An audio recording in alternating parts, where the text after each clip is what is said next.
Hello मेरे प्यारे बच्चों, क्या हालचाल। आशा करता हूं कि आप सभी लोगों का पढ़ाई अच्छे तरीके से चल रहा होगा और उसी पढ़ाई को लगातार आगे निरंतर बनाए रखने के लिए आज मैं आप लोगों के लिए लेकर आया हूं एक नया टॉपिक। नया टॉपिक का नाम जानने से पहले अगर मेरे प्यारे बच्चों चैनल पर नए आए हो, वीडियो पर नए आए हो तो चैनल को सब्सक्राइब जरूर करना। और अगर पिछला वीडियो नहीं देखे हो तो पिछला वीडियो जाकर के प्लेलिस्ट में आप लोगों को मिल जाएगा। पिछला वीडियो भी अच्छे तरीके से देख लेना भाई, है कि नहीं। साथ ही साथ अपने अपने दोस्तों को वीडियो को पूर्ण रूप से शेयर जरूर करना। तो चलो देर नहीं करते हैं, आज हम लोग पढ़ेंगे क्या। तो आज हम लोग पढ़ने वाले हैं विद्युत रसायन 12वीं केमिस्ट्री का एक नया टॉपिक। नया टॉपिक का नाम है विद्युत अपघटनी चालकता तथा विशिष्ट चालकता। और इसी के साथ साथ आज हम लोग कवर करेंगे भाई एक छोटा सा टॉपिक सेल स्थिरांक। ये एक एंगल से देखेंगे तो छोटा छोटा ही टॉपिक है, छोटा छोटा इसमें से प्रश्न बनता है, 1 नंबर का 2 नंबर का। ज्यादा बड़ा लंबा प्रश्न या ज्यादा नंबर का क्वेश्चन नहीं बनता है भाई। और सबको पता है छोटा नंबर का ही क्वेश्चन किधर से आता है ये समझ में नहीं आता है, बड़ा नंबर का क्वेश्चन सब लोगों से बन जाता है कि नहीं। तो देखते हैं विद्युत अपघटनी चालकता। कल हम अपन लोग देखे थे, मतलब पिछले वीडियो में विद्युत अपघटनी देखे थे, है ना भाई, जिसमें अपघट मतलब हो जाता है टूटना। ठीक, तो आज हम लोग डायरेक्ट पढ़ते हैं विद्युत अपघटनी। मेन हमारा परिभाषा बनेगा चालकता किसे कहते हैं, विशिष्ट चालकता किसे कहते हैं, या फिर क्या होता है, और अपना सेल स्थिरांक किसे कहते हैं, या फिर क्या होता है, परिभाषित कीजिए, है कि नहीं। तो पहला जैसे हम लोग देखेंगे तो अपना चालकता देखेंगे भाई। क्या देखेंगे, चालकता। जैसे कि मान लेते हैं कोई एक पदार्थ है भाई, अब कैसा पदार्थ है यह, एक प्रकार से हम लोग इसको बोलेंगे विद्युत अपघट्य पदार्थ है। कैसा पदार्थ है, विद्युत अपघट्य पदार्थ, है ना भाई। कैसा पदार्थ है, तो विद्युत अपघट्य पदार्थ है। अब इसी पदार्थ पर हम लोग क्या करेंगे भाई, विद्युत धारा प्रवाहित करेंगे। क्या करेंगे, विद्युत धारा प्रवाहित करेंगे। ठीक, क्या बोला हमने, मान लेते हैं कोई विद्युत अपघट्य पदार्थ है और विद्युत अपघट्य पदार्थ में हम लोग क्या करेंगे भाई, विद्युत धारा प्रवाहित करेंगे। और यही जो प्रवाहित करने की क्या होता है सर, क्षमता। क्षमता को कहीं कहीं बोला जाता है भाई गुण, को ही क्या कह देते हैं भाई, एक लाइन से चालकता कहते हैं। हमने क्या बोला देखो शुरू से, मान लेते हैं कोई एक पदार्थ है, कैसा पदार्थ है, विद्युत अपघट्य पदार्थ है। विद्युत अपघट्य पदार्थ में हमने क्या बोला, विद्युत धारा प्रवाहित करने का क्षमता या फिर गुण क्या कहलाता है, हमने बोला तो चालकता कहलाता है। कठिन लगा क्या, नहीं लगा ना भाई। विद्युत अपघट्य, किसी विद्युत अपघट्य पदार्थ में विद्युत धारा प्रवाहित करने की क्षमता या गुण को क्या कहते हैं भाई, विद्युत चालकता, या फिर बोल सकते हैं विद्युत ना बोल के डायरेक्ट चालकता कहते हैं। अगर हम इसको परिभाषित करेंगे तो किस रूप में लिखेंगे भाई, देखो हम अभी चालकता का परिभाषा लिख रहे हैं, किसका, तो चालकता का। ठीक, तो क्या बोला हमने, किसी, या फिर जब भी बोल सकते हैं किसी, जब किसी विद्युत अपघट्य पदार्थ, विद्युत अपघट्य पदार्थ में क्या करने पर भाई, विद्युत धारा, विद्युत धारा प्रवाहित करने की, देखो यहां पर हम लोग क्षमता भी बोल सकते हैं या फिर यहीं पर हम लोग उसी को गुण भी बोल सकते हैं भाई, है ना भाई। या हम इसको क्षमता ही बोल सकते हैं या फिर उसी को हम लोग गुण भी बोल सकते हैं। तो किसी विद्युत अपघट्य पदार्थ में विद्युत धारा प्रवाहित करने की क्षमता या गुण क्या कहलाता है भाई, चालकता कहलाता है। चालकता कहलाता है। कठिन लगा क्या बताओ, है ना भाई। इसलिए बोला जाता है कि ध्यान से पढ़ो, आराम से पढ़ो, कठिन है तो दोबारा उसको पढ़ो, सरल है तो कोई बात नहीं, है ना भाई। अगर ध्यान पूर्ण अगर पढ़ोगे तो कोई भी चीज अभी की डेट में कठिन नहीं है, सबको पता है। ठीक, तो ये हमारा हो गया भाई, इसे हम लोग विद्युत चालकता कहते हैं। और जो हमारा विद्युत चालकता होता है उसे सी से व्यक्त करते हैं। तो इसे कैपिटल सी से व्यक्त करते हैं, व्यक्त करते हैं, है ना भाई। व्यक्त करते हैं लिख सकते हो, या प्रदर्शित करते हैं भी लिख सकते हो, या फिर दर्शाते हैं भी लिख सकते हो, है ना भाई। वो आपके ऊपर डिपेंड करता है। और ये जो हमारा चालकता होता है, यहाँ पर एक फॉर्मूला जैसे हम लोग बनाएंगे, इसे सी से व्यक्त करते हैं। तो जो हमारा यह जो चालकता होता है, क्या भाई, यह चालकता प्रतिरोध, हम लोगों ने पिछला वीडियो पढ़े हैं भाई, जहां तक के लेक्चर क्रमांक तीसरा होगा, तीसरा या चौथा, है ना भाई। प्रतिरोध मतलब हम लोग इसको बोलते हैं आर से दर्शाए थे। ये जो हमारा चालकता या सी जो होता है, आर के या फिर प्रतिरोध के व्युत्क्रमानुपाती होता है भाई, व्युत्क्रमानुपाती होती है, या फिर यहीं पर बोल सकते हैं उसके उल्टा होता है। देखो कहीं कहीं पर आप लोग डायरेक्ट क्या दिखाई देगा, C बराबर 1/R, 100 बात का एक बात, है ना भाई। क्या दिखाई देगा, C बराबर 1/R। तो यही उसका क्या रहता है भाई, मेन फार्मूला। ठीक, या फिर इसी को आप लोग लिख सकते हो C व्युत्क्रमानुपाती 1/R। तो भी मतलब वही हो रहा है। प्रतिरोध बढ़ेगा तो चालकता घटेगा, चालकता घटेगा तो प्रतिरोध बढ़ेगा, है ना भाई। या फिर प्रतिरोध कम रहेगा, चालकता ज्यादा रहेगा, और चालकता ज्यादा रहेगा तो प्रतिरोध कम रहेगा। यही होता है ना भाई व्युत्क्रमानुपाती का मतलब। ठीक, तो देखो कठिन नहीं है भाई, एकदम सरल है। क्या हमने बोला, मान लेते हैं कोई एक पदार्थ लिए, कैसा पदार्थ लिए सर, तो विद्युत अपघट्य पदार्थ लिए। अब विद्युत अपघट्य पदार्थ में हम लोगों ने क्या प्रयास किया, विद्युत धारा प्रवाहित करने का प्रयास किया, और उसी विद्युत धारा प्रवाहित करने का प्रयास या फिर क्षमता या फिर गुण को ही हम लोगों ने बोला चालकता। क्या बोला भाई हम लोगों ने, चालकता। आया समझ में, है ना भाई। इसका आप लोग नोट्स बना सकते हैं अच्छे तरीके से, स्क्रीनशॉट लेना चाहते हो स्क्रीनशॉट, या फिर रोक करके बना चाहते हो रोक करके बना सकते हो। अब हम लोग सेकंड पढ़ेंगे भाई विशिष्ट चालकता। इसे पढ़ेंगे भाई विशिष्ट चालकता। ठीक, देखो हम इसी चित्र से ही देखते हैं। अभी फिलहाल इनको मिटा देते हैं, ये इतना को। ठीक, उसके लिए भी सेम टू सेम हम लोग वही पदार्थ लेंगे। कौन सा पदार्थ लेंगे, विद्युत अपघट्य पदार्थ ही लेंगे हम लोग भी। मान लेते हैं कोई एक विद्युत अपघट्य पदार्थ है, लेकिन इस विद्युत अपघट्य पदार्थ में ना केवल हम लोग छोटा सा हिस्सा की बात करेंगे, एक विशेष भाग की बात करेंगे, क्योंकि हमारा टॉपिक का ही नाम है भाई विशिष्ट चालकता। एक हम लोग विशेष भाग का ही बात करेंगे। वो भाग कितना है, मान लेते हैं 1 घन सेंटीमीटर है ना भाई। देखो विशिष्ट बोला मतलब कोई एक विशेष भाग की ही बात कर रहा है ये। ठीक, तो जैसे कि हम बोलेंगे कि शुरू में क्या बोलेंगे, जब किसी विद्युत अपघट्य पदार्थ में या फिर की 1 घन सेंटीमीटर, देखो यही यहां पर शब्द इंपॉर्टेंट है भाई, केवल और केवल 1 घन सेंटीमीटर। मान लो जैसे कोई पदार्थ है, पदार्थ का केवल 1 घन सेंटीमीटर में जो हमारा पदार्थ की चालकता होती है, उसे ही बोला गया है भाई विशिष्ट चालकता। क्या बोला गया है कि किसी विद्युत अपघट्य पदार्थ के 1 घन सेंटीमीटर में, यहां पर पदार्थ की चालकता भी बोल सकते हैं, या फिर यही को बोल देते हैं भाई विलयन की चालकता। विलयन की चालकता को क्या बोल देते हैं भाई, डायरेक्ट और डायरेक्ट विशिष्ट चालकता। नाम से स्पष्ट हो रहा है भाई, यहां पर विशिष्ट मतलब कोई एक विशेष भाग की बात हो रहा है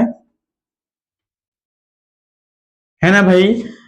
जैसे हम इसका परिभाषा बोलेंगे तो कैसे बोलेंगे सर, जैसे कि होती है को मिटा रहा हूं ना मैं, इधर लिख देता हूं भाई, होती है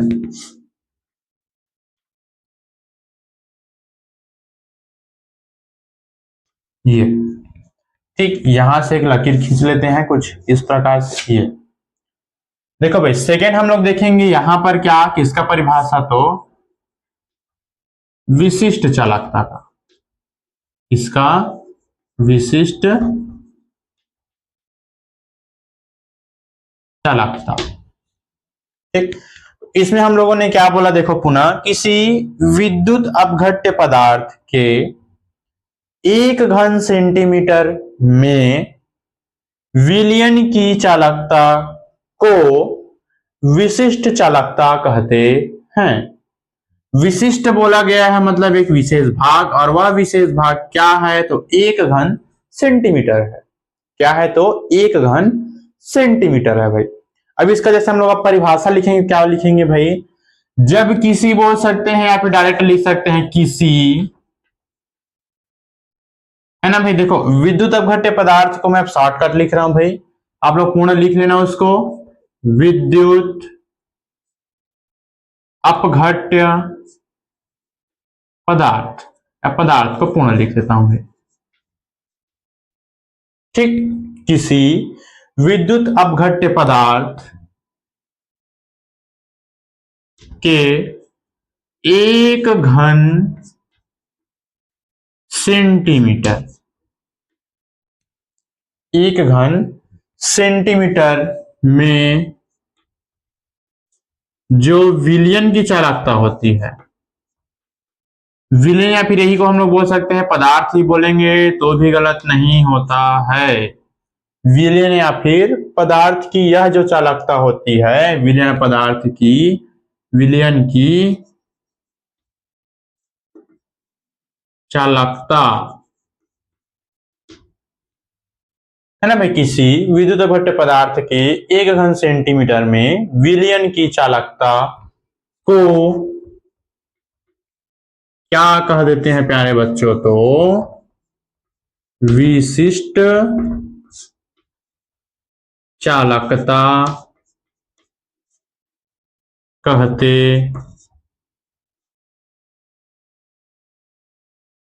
हैं। ठीक, इतना तो समझ में आ ही गया होगा भाई।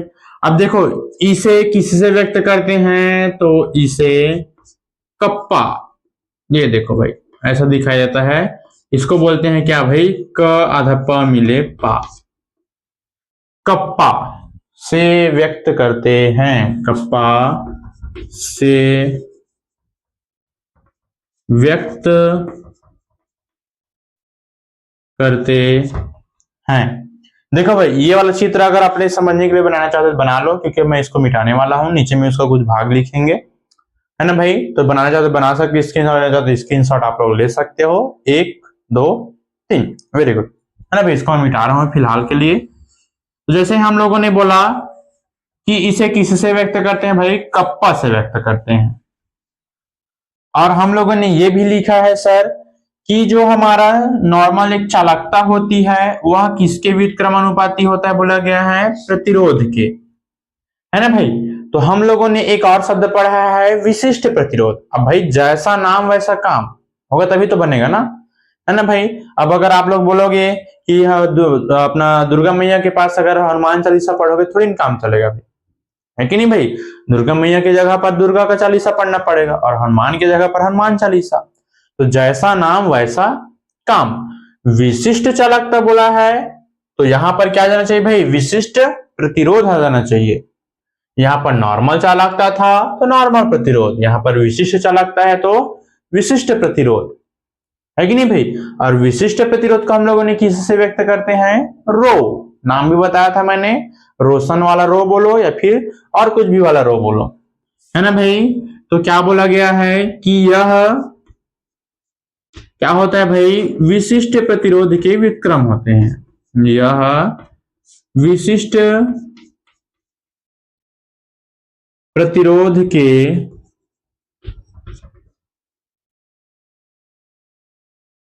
व्युत्क्रम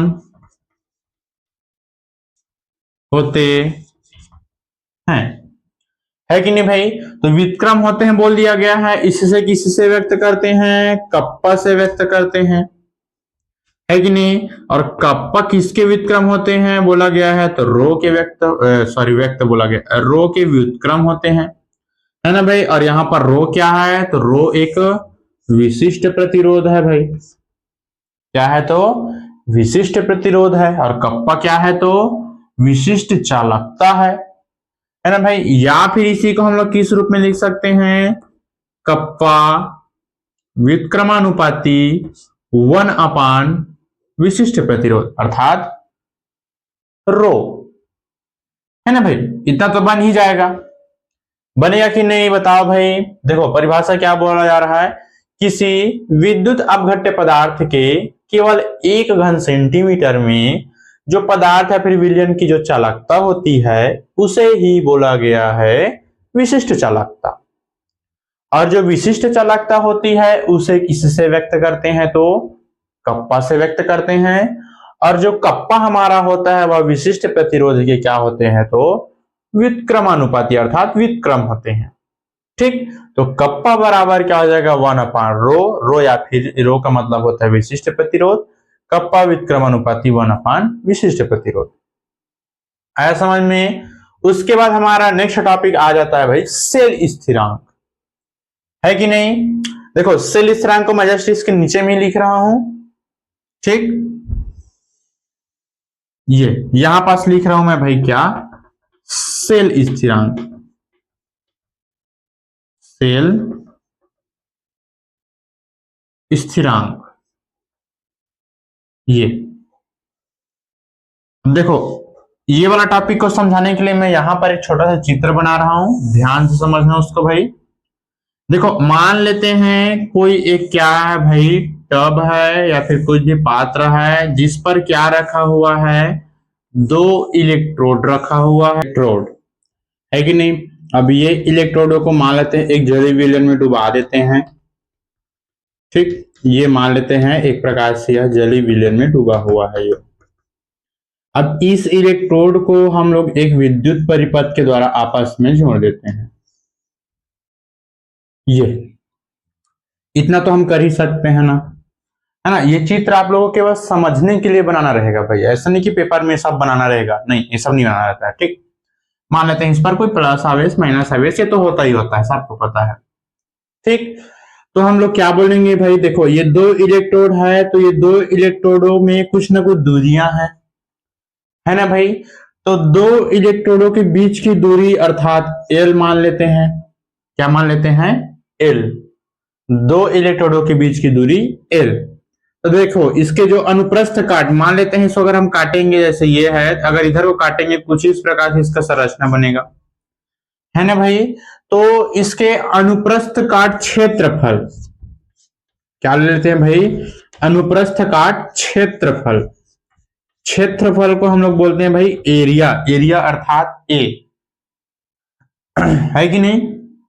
तो क्या हो जाएगा भाई, देखो किसी 2 इलेक्ट्रोडों के बीच की दूरी एल तथा उसके अनुप्रस्थ काट क्षेत्रफल ए के अनुपात को सेल स्थिरांक कहते हैं। क्या बोलेंगे भाई, देखो पहले परिभाषा लिख लेता हूं फिर एक बार पुनः मैं समझा दूंगा। क्या बोलेंगे, देखिए देखो किसी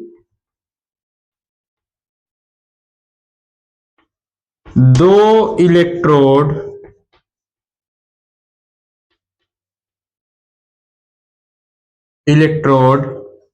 के बीच की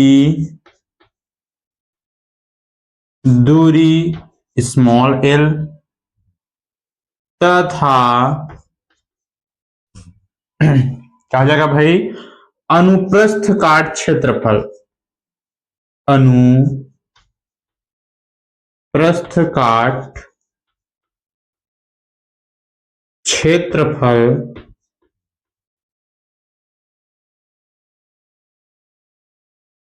ए के अनुपात को, अनुपात मतलब सबको पता है भाई बटे के रूप में आता है, के अनुपात को क्या कहते हैं भाई, सेल स्थिरांक कहते हैं। क्या कहते हैं, सेल स्थिरांक कहते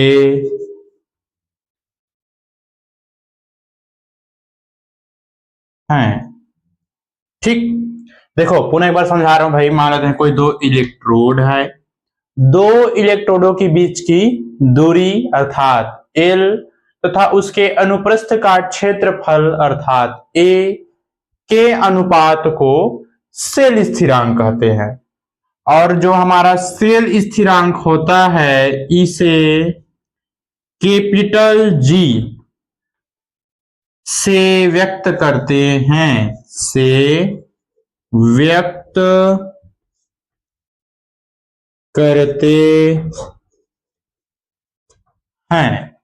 तब क्या हो जाएगा भाई, हमारा कैपिटल जी बराबर, हमने बोला दूरी बटे क्षेत्रफल। हमने क्या बोला था भाई, देखो किसी दो इलेक्ट्रोडों के बीच की दूरी L तथा अनुप्रस्थ काट के क्षेत्रफल A के अनुपात, मतलब सबको पता होता है भाई बटे के रूप में, को क्या कहते हैं भाई, सेल स्थिरांक कहते हैं।